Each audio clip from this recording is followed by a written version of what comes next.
وهاجاك داود يا الوركينا وحانو كوبيلا بين عشيرة لوغا اللي هرمرين تهنان كما ديداد دالكا ayaa dowladda federaalka ee Soomaaliya iyo dowlad goboleedyada waxa uu uga socdaa magaalada Garowe xarunta Puntland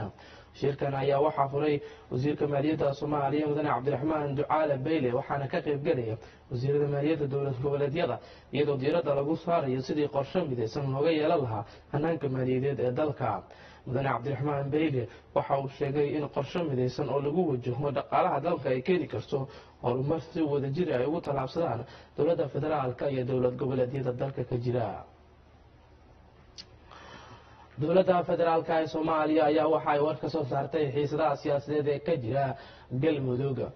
war-saxaafadeed ka soo baxay wasaaradda arrimaha gudaha federaalka iyo heshiisiinta ee dowladda Soomaaliya ayaa lagu sheegay in dowladdu ka xun tahay deganaansho la'aanta siyaasadeed ee ka jirta magaalada Cadaado iyo galmudug guud ahaan waxaana lagu sheegay war-saxaafadeedka in madaxda galmudug looga baahan yahay inay ixtiraamaan go'aanka baarlamaanka sidoo kalena xayiraadda laga qaado madaxweyne ku-xigeenka iyo gudoomiyaha baarlamaanka ee galmudug madaxweynaha dowlad goboleedka Hirshabeelle mudane Maxamed Cabdi Waare ayaa waxa uu sheegay in loo baahan yahay in siyaasadda arrimaha dibadda iyo xiriirka caalamiga ah looga dambeeyo dowladda federaalka ee Soomaaliya shir jaraa'id oo ku qabtay madaxweyne Waare magaalada Muqdisho ayuu ku sheegay in sidoo kale loo baahan yahay in ikhtilaafka duwanaanshaha la xiriirta khilaafaadka dalalka khaliijka loo baahan yahay in wada hadal iyo hab dastuuri ah lagu xaliyo waxa uu sheegay in uu soo dhaweynayo baaqi ka soo baxay madaxweynaha Jubbaland Axmed Maxamed Islaam oo ahaa in la isugu yimaado shir wada tashi ah oo Kismaayo gogoshan la dhigayo si uu yiri madaxweyne Axmed Madoobe khilaafaadka maamul goboleedyada iyo dowladda dhexe loo dhameeyo waxa kale madaxweynaha Hirshabeelle uu ku baaqay in la xaliyo khilaafka siyaasadeed ee ka taagan galmudug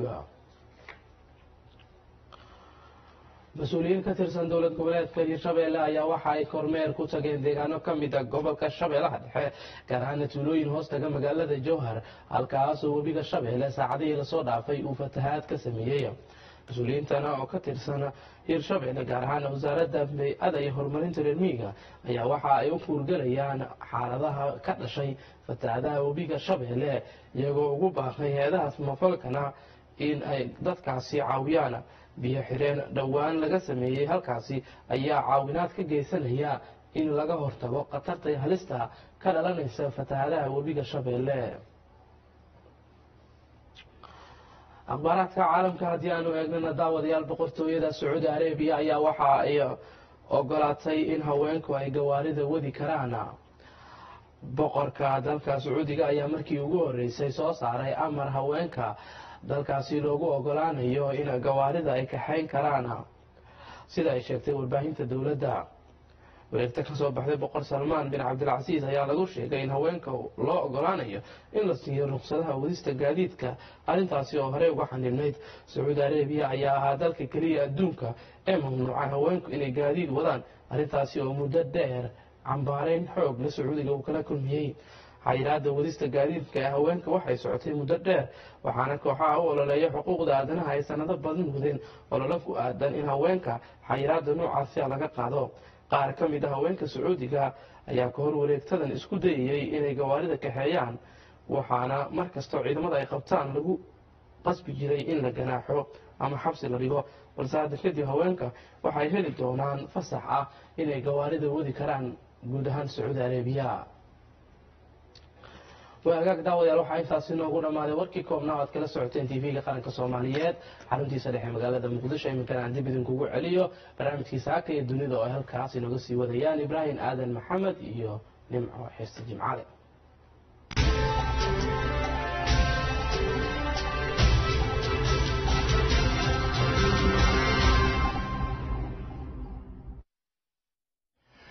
وهجاج قالوا ما سيا هي عمر حسن علي وينوصو كوبا يي وركا كوبن برامج كساكا يو الدنيا ده وهجاج نمعو برقونا أحسن برقونا أحسن إبراهيم أي ساكا ورجوي جوجو عادي وهي هي برامج كنا نسيكو ذكرنا وحنقول بلادنا وركا وين كقرنكا أيها كقريب كلا شيء سوق مقابسي دولة جينها يقرأ لي هذا دولة جينها تاسو لو حسومي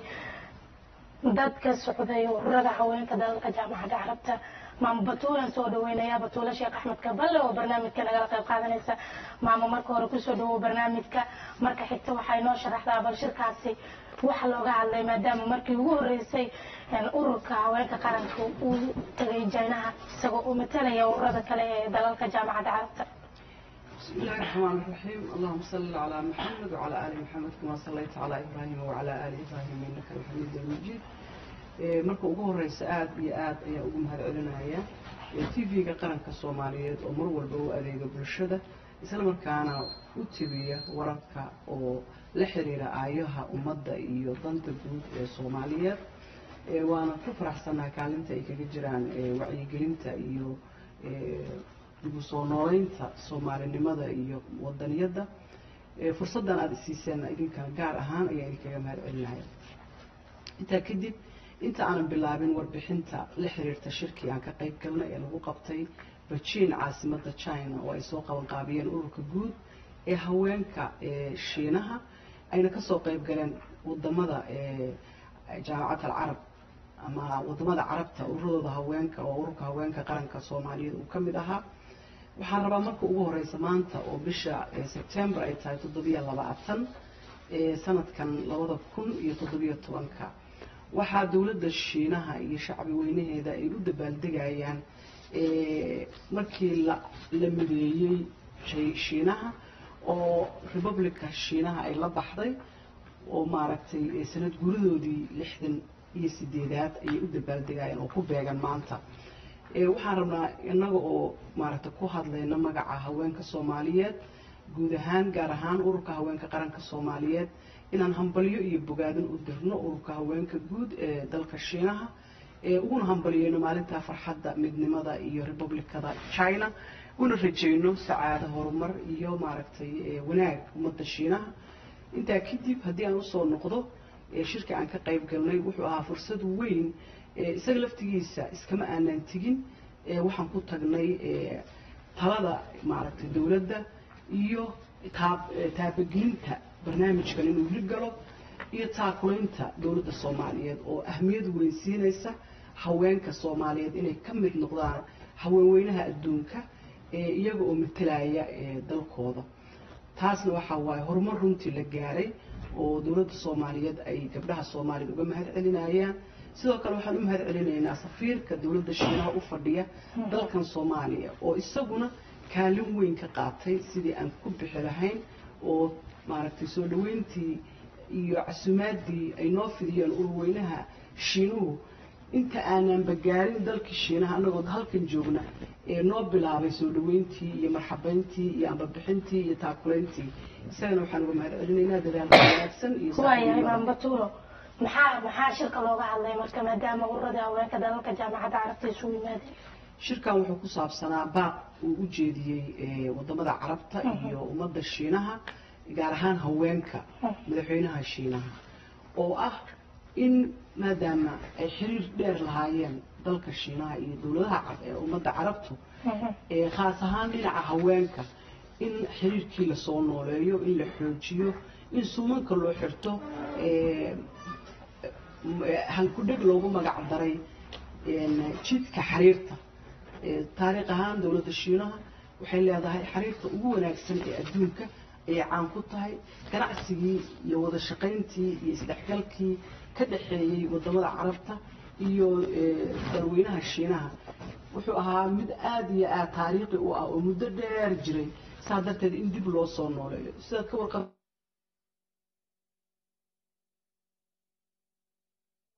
marka la eego baahida bini aadankana 97% meel kasta oo adduunka kaga nool yahay qofka bini aadanka waa isku mid saadarteed in wada jir loo wada shaqeeyo oo adduunku isku xirmo khaas ahaan haweenka oo nolosha asaasiga ah ee bini aadanka u ah buddhige ama lafdhabar u ah inay ka qayb galaan oo door muhiim ay ka qaataan horumarka dhaqan dhaqaale ee wadamada Shiinaha wadanka Shiinaha iyo wadamada Carabeed arrintaas runtii shirku waxay u ahayd saldhigay u ahayd mana ahayn shirku ugu horeeyay laakiin anaga inoogu horeysay shirkan wuxuu ka dhacay 2 sano ka hor dalka Imaaraadka Carabta waxa martigeliyay Sheekh Faaduma martigelisay waxaana ku kulmay halka iyagoo ka amba qaaday tusaalaha madaxweynaha Shiinaha in ay wada shaqeeyaan haweenka carabta iyo haweenka shiinaha waayo horumar kasta oo wada gaarto waxaa saldhigu ah bulshada qaybta ugu muhiimsanna waa hooyadu wixii ay ka qayb gasho ama ay u dhaqaaqdo inay wax ka qabato way ka miro dhalinaysaa wixii iyada soo galo oo faa'iido ahna waxay gaarayaan mujtamaca ay ku jirto oo dhan ayay gaarayaan marka horta waxa ugu horeeya oo shirkaas iyo ahmiyadiisu ay ku qotontay sidii loolagala dagaalami lahaa haweenka saboolnimada marka la eego marka annaga haddaan nahay Soomaaliya annagoo dawladaha carabtana ka mid ah waxaan ognahay inaan galnay dagaal dheer oo sokeeye kaabayaashii dhaqaalaha ee dalka Soomaaliya inay burbureen dawladnimadii Soomaaliyeed iyo qarannimadeena inay maaragtay dhaawac weyn uu ku dhacay isla markaana dumarka Soomaaliyeed waxyaalaha aan shirka la tagno waxay ahayd qolo walba waxay ka hadlaysay waayaha noloshooda iyo waxa hadda ay ka qaban karaan ama ha noqoto kaalinta adduunka looga baahiye ama ha noqoto kaalinta dalkooda looga baahiye waayaha ka batuulo ahaan maadaama qofka haweenka matalayso hadal jeedin meesha ku leeyahay nolosha waa ku qornayn oo anigu waa ka hadlay waxyaalaha aan ka hadlayna waxay ahayd qolo walba waxay keenaysay maaragtay waxa ay tahay iyo waxa ay bulshada ay ka mid tahay ay maaragtay ugu wanaagsan tahay inay maaragtay ka qaadato annaga waxaan runtii u jeedinay shirweynahaas haweenka Soomaaliyeed oo geesiyaasha ah dhibaatadii Soomaaliya ku dhacday inay ahaayeen kuwa mar walbaba ka sabata bixinayay kuwa mar walbaba ka shaqeynaya wadajirka iyo nolosha iyo maxaan ku raahdaa dib u heshiisiinta kuwa mar walbaba u taagnaa inaysan Soomaaliya ka tirtirmin adduunyada waana ku guulaysanay runtii waxaan qabaa maanta Soomaaliya meesha ay taagan tahay waxa uu asal dhig haweenka Soomaaliyeed haweenkeenu waxay haweenka kale adduunka uga duwan yihiin waa haween geesiyaal ah waa haween ka qayb gala nolosha waa haween iyagu ah hogaamiyayaasha runta ah ee qoysaska Soomaaliyeed ragga Soomaaliyeed adduunka rag ka fiican lama arko waa ragga adduunka ugu fiican laakiin hawshooda iyo hawsha haweenkeenu waa iskaabaysa marka haweenka doorka ay ku jiraan Soomaaliyeed iyo haweeneyda kale ee Carbeed doorka ay ku jirto bataakan wax ka dhaxeeya malaha waa kala fog tahay hooyada Soomaaliyeed waxay noqonaysaa caawiye qoyska iyo dawladnimada waxay noqonaysaa caawiye mujtamaca waxay noqonaysaa matale iyo hogaamiye maarta ka qayb gala talada waxyaalaha ay aad ula yaabeen oo annaga aan meesha aan ka soo jeedano waxaa ka mid ahaa doorashadii ugu dambeysay ee Soomaaliya ka dhacda 2016 iyo 2017 maxaan ku rahdaa 2017 doorashadaas gabdhaha Soomaaliyeed iyaga oo diiftii ay weli ku jirto oo barakacyaal ah oo qaxooti ah oo markaan masaakiin danyaro ah haddana inay dhinaca kale halgankii ay galeen in talada Soomaaliya ay ka qayb galaan gabdhaha Soomaaliyeed aan ku guuleysano 25% baarlamaanka sidoo kale aqalka sare inaan 25% ku guuleysan waxyaalaha ay la yaabeen ay kamid ahayd waayo iyagu dhaqaale haysteen technology haysteen nabad ay haysteen meesha aan gaarnana ma aysan gaarin nimcana ka warmay ahamiyadda gaarka ee ummadda Soomaaliyeed ay u leedahay ka qaybgalka shirkaasi ee haweenka qarankeena oo adiga aad matalaysay bal maxay noqonaysaa horta marka ugu horeysa inteeni ka qayb gashay oo matalay gabdhaha Soomaaliyeed waxaan ugu dhacay anfariid iyo yaabaan ugu dhacay sababtoo ah adduunyada waxay ku jirtaa sidii ay ugu horumarin lahayd cilmiga sida caruurtooda ay u dhisi lahayd oo ay wanaagsan ay ugu reebi lahayd sidii ay u noolaan lahaayeen dadkoodu nolol u qalanta oo bini aadanimo meesha annaga dadkeeni aan ka soo tagnay aan ognahay xaaladda ay ku sugan yihiin oo qoyskii laga yaabo hal qof oo u shaqo taga inuusan jirin in hooyo u soo xamaasho oo dhar soo dhaqdo oo dhar soo xaaqdo oo ay quudka u keento ma ogi average-ka qoyska Soomaaliyeed waxa soo gala waxay ka yar tahay bishii maxaa ku dhahdaa $40 ay ka yar tahay qoys laga yaabo 10 qof oo ka kooban yahay waxyaalaha marka annaga aan fariirka nagu riday waxay noqotay in haweenka adduunka ee Carbeed iyo haweenka Shiinuhu ay ku tartamayaan maanta technology inay ku tartamayaan wax soo saar inay ku tartamayaan dhaqaale inay ku tartamayaan annageenin kuweennina ay maaragtay ku hoos jiraan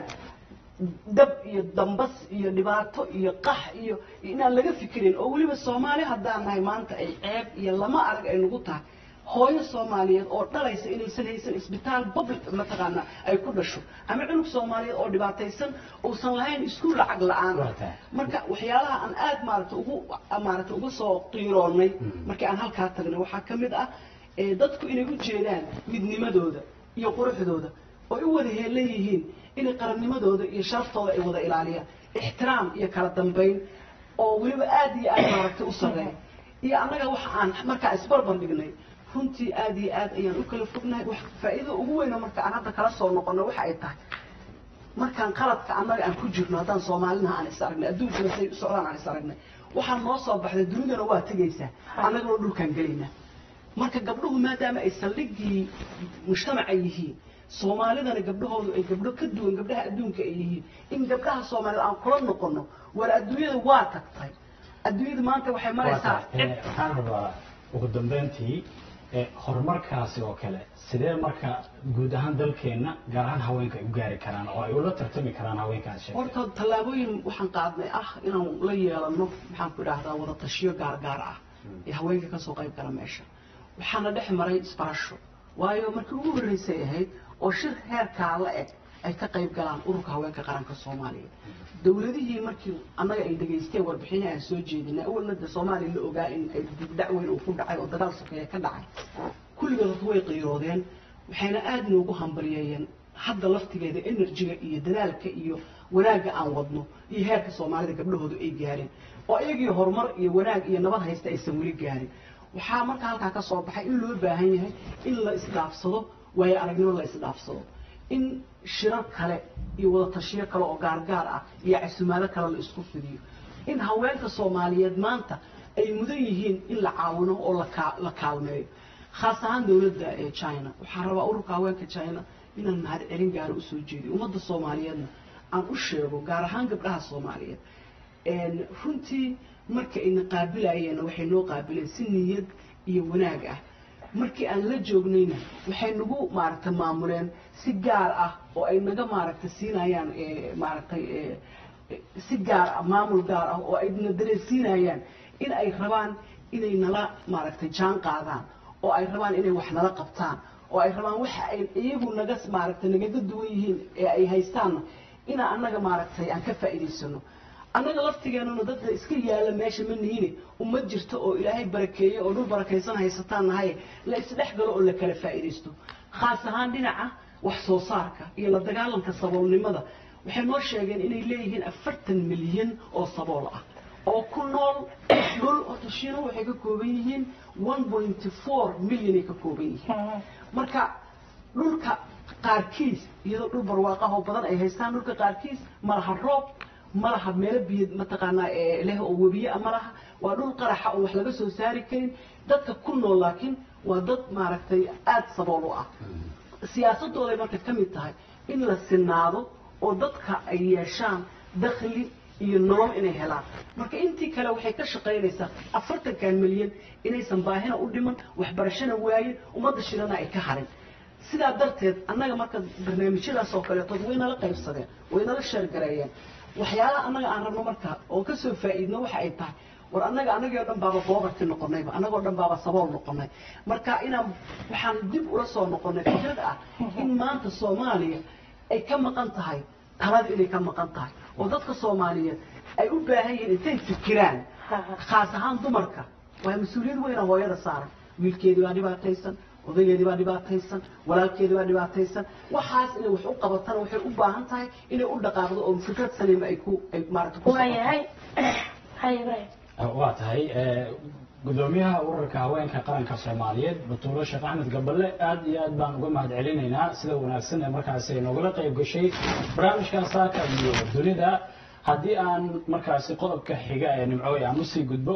madaxweynaha cusub ee dawlad goboleedka Hirshabelle Mudane Maxamed Cabdi Waare ayaa u jeediyay madaxda qaar ee dawlad goboleedyada dalka in dawladda dhexe si gaar ah loo ixtiraamo oo markaas lala shaqeeyo madaxweynaha dawlad goboleedka Hirshabelle Maxamed Cabdi Waare ayaa soo dhaweeyay Google uu sheegay madaxweynaha dawlad goboleedka Jubbaland inuu dhigayo magaalada Kismaayo taasi oo markaa dawlad goboleedyada iyo waliba dawladda dhexe isugu imaanayaan oo markaa talooyin iyo si gaar ah markaasi loogu wada shaqeeyo bismillaahi rahmaani rahiim assalaamu calaykum waraxmatullaahi wabarakaatuh waxaan maanta halkaan soo istaagay inaan laba arrimood inaan ummadda Soomaaliyeed soo gudbiyo midda koowaad waxaan ka ka jawaabaynaa baaqii madaxweynaha iyo goboleedka Jubbaland maxamed islaam axmed madoobe oo ugu baaqay in la isugu yimaado gogol wada tashi gogol nabadeed iyo gogol walaaltinimo oo loo wada hadlo arrimaha goboleedyada iyo arrimaha guud ahaan dowladda Jubbaland. arrintaas oo soo dhaweynaynaa anagu haddaan Hirshabeellena waa aqbalnay waxaan diyaar u nahay waqti alloo madaxweynuhu xafido oo cayino soo qaybgalno si badnimada aan uga soo qaybgalno. arrinta madaxweynaha waxaa ku dhahneed soomaalinimo dadkoo loo turo iyo in la wada tashado fikradahaas dhammaan waa fikrada aan soo dhaweynaynaa. arrinta labaad oo arrintaas la xiriirta oo aan rabo inaan ka hadlo waxa waaye xaaladda hadda ka taagan dowlad goboleedka Galmudug. waxaan rabaa inaan halkaas ka sheego hadalka madaxweyne Madoobe waa ku jirtay aad ayay u sahlan tahay in wax la joogo laakiin aad ayay ugu badan tahay in wax la dhiso. waa ogsoontihiin dhammaantiin dhibaatada laga soo maray dadaalka laga soo maray in maamulkaas la dhiso. waa la socotiin marxalada la soo maray waa la socotiin inay hor yaalliin weli caqabado loo baahan yahay in laga gudbo oo ay ka mid tahay wada hadalka iyo walaaleynta sunna wal jamaaca. ayadoo meeshaas joogto in maamulkii hadda caqabad la geliyo oo gadaal laga soo bilaabo wax la aqbali kara maaha. sidaas daraaddeed waxaan ugu baaqayaa dhammaan inta ay arrintaas khusayso in xagta loo dhigo la qaboojiyo xiisadda wada tashi la geliyo lagana hordhigo wax walba sidii maamulkaas loo badbaadi lahaa xukunkan uu sii socon lahaa. runtii sida aad hadda u kala qaadqaaday anigu xisaabta waa ku talinba waxaan runtii inaan halkaas soo istaago horta waxaa u sababa inaan ka jawaabno dareenka madaxweyne axmed madoobe oo mataqaana shalay soo saaray oo ah dareen dadnimo dareen walaaltinimo inaynan muujinana muxuu ahay in loo baahan yahay in arrintan wada tashi iyo walaaltinimo lagu ballo sida isaguba uusan uga hadlin arrimaha gudaha iyo arrimaha qaybsiga uga hadlay dadnimo iyo soomaalinimo iyo walaaltinimo. aniguna hadda maanta diyaar iyo halkaan uma taagnin inaan hoos u sii galo sida arrintaas looga qabanayo. waxaa keliya oo aan yani muhiimadda aan saaraya in loo baahan yahay xiisadda in la dejiyo xaaladda in la qaboojiyo wada tashi lagu dayo cid alle ciddii arrintaas wax ka geli karta ha ahaato dowladda federaalka ha ahaato maamulada ha ahaato beesha caalamka iyo deeqbixiyaasha ha ahaato shacabka Soomaaliyeed intaasay u tala in arrimaha yaala wax laga qabto. laakiin hadda waxaa muhiima in wax walba laga hordhigo maamulku inuusan carqalad gelin oo aan gadaal loo noqon. runtii magaalada Muqdisho waa caasimadii waddanka waa saldhigga muxuu ahay dowladda federaalka oo aan ka tirsanahay waa beyska ugu weyn oo deeqbixiyaasha iyo beesha caalamka. waxaan halkaan u imid shalay iyo maantana aan ku mashquulsanaa insha allahu tacaala 2 maalmood oo kalena aan kusii darsi doonaa inaan qadiyadda Hirshabeelle kaalinta aan ka hadlin maamulada dhibaatooyinka hor yaalla taakuleynta aan u baahannahay jidadka in la furo arrimaha amniga inaan usoo bandhigno dhammaan muxuu ahay inta arrintaas aan isleenaha waxbay nagala qaban karaan si aad u wanaagsan oo muxuu ahay fiican ayayna arrintaas noogu bilaabatay. waxaan rajaynaynaa in muxuu ahay waqti dhow prime ministerka uu imaan doono asagana sidoo kale meesha ay wax marayaana la socodsiin doonaa raalli ayaana ka nahay in alle intii aan la kulannay iyo intii aan kala kulannay. waa maasanta madaxweyne mar kale haddaa fursad ii siiso maamul goboleedkan madaxweynihii ka horreeyey warqad uu soo saaray oo xiisadda tacliim khaliijka uu isbahaysiga sacuudiga ku taageerayaa jirtay ma shaqayn doontaa oo valid ma sii ahaan doontaa mise go-aan ka duwan aad leeyihin? arrinta xiisadda khaliijka runtii aniga in aad u sii dheeraado ma rabo horena waa uga hadlay laba shay bay u baahan tahay in wada tashi dowladda federaalka muxuu maamulada ay la samayso maamuladuna ay uga dambeeyaan dowladda federaalka arrimaha dowladda sida dastuurku qabo. runtii waxaa la deeqa oo lagu filan dowladnimada kala dambeynta dastuurka qabyo ha ahaado cilada ha ku jiraano mataqaa lagu sameeyo laakiin juhdi badan oo Soomaalidu markay dhinac walba ka fiirisay ay isla garatay inay saan taladeeda ay meeshaas dhigeen in la darajeeyo oo la qiimeeyo oo muxuu ahay ii sheegeen ilaa isagana kala xadaaya haddii cid walba hoostay doonto dastuurka u fasiratana waa dhibaato. waxaan ku baaqayaa in muxuu ahay la xoojiyo hay'adaha la xiriira dastuurka sida maxkamadda dastuuriga in la dhammaystiro wixii dastuurka ku qabiya in wada hadalla laga furo wixii qodobada taagtaagan laakiin aasaasku inuu ahaado inaan dhisano ku wada dhaqanno xukun dastuuri ah. kaasina wuxuu ahaa madaxweynaha dowlad goboleedka Hirshabelle mudane Maxamed Cabdi Waare oo markaa ka hadlayay arrimo dhowr oo la xiriira in maamul goboleedyada dalka ka jira iyo waliba dowladda dhexe ee Soomaaliya markaasi noqdaan kuwa si wanaagsan u wada shaqeeya oo maamul goboleedyadana looga baahan yahay inay ixtiraamaan go'aanada iyo waliba shaqada dowladda dhexe ee Soomaaliya ayana waayahay dowladda Soomaaliya ayaa ugu baaqday in la ixtiraamo go'aanka ay qaateen xildhibaanada dowlad goboleedka Galmudug haddaba war-saxaafadeed ka soo baxay wasaaradda arrimaha gudaha waxaynu aqrinaya Maxamed Cabdixakiin Cilmi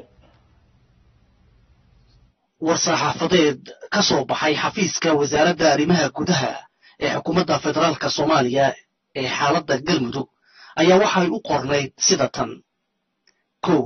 dowladda federaalka Soomaaliya waxay ka walaacsan tahay xasaaradaha amni iyo siyaasadeed ee maalmahan ka soo cusboonaaday xarunta kumeel gaarka ah ee maamulka Galmudug ee degmada Cadaado. 2 dowladda federaalku waxay cambaaraynaysaa falalka aan waafaqsanayn sharciga iyo hanaanka dimuqraadiga ee lagu xayiray dhaqdhaqaaqyada madaxweyne ku-xigeenka gudoomiyaha iyo gudoomiye ku-xigeenka labaad ee baarlamaanka Galmudug waxayna ku baaqaysaa in si degdeg ah xorriyadooda loogu soo celiyo